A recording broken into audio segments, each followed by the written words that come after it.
রান্না করেছি জ্যান্ত দেশি কাতলার কালিয়া। তো এতটা টেস্ট হয়েছে রান্নাটা, ভাবতে পারছি না।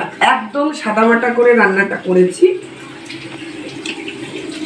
এই দেখুন, প্রথমেই কাতলা মাছগুলোতে নুন হলুদ মেখে নিলাম। তারপরে কড়াইতে তেল গরম হয়ে গেলে ওগুলো একটু লাল লাল করে ভেজে নিলাম।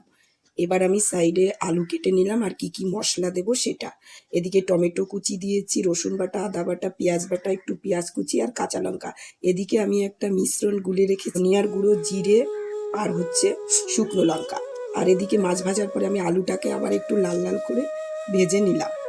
আলু ভাজার পরে ওদিকে ওই তেলের মধ্যেই আমি আরেকটু তেল দিয়ে দিলাম। কটা জিরে ফোড়ন দিয়ে আমি একে একে সমস্ত মশলাগুলো দিলাম। প্রথমে পেঁয়াজ কুচি, তারপরে দিলাম টমেটো কুচি, পেঁয়াজ বাটা, রসুন বাটা, আদা বাটা, এগুলো সমস্ত কিছু দিয়ে একটু জল দিলাম।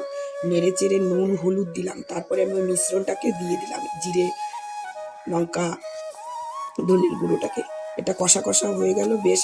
মশলাটা যখন মেখে গেল, পুরো মিশে গেল, তখন আমি এর মধ্যে আলু ছেড়ে দিলাম।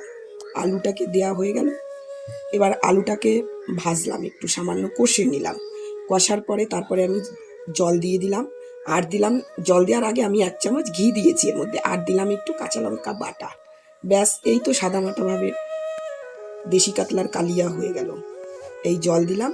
নামানোর আগে দিলাম একটু শাহি গরম মশলা।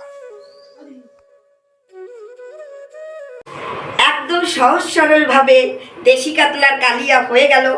তো এটাই ছিল রান্নাঘরের গল্প। পৌঁছে যাক আপনার ঘরেও ভালোবাসা।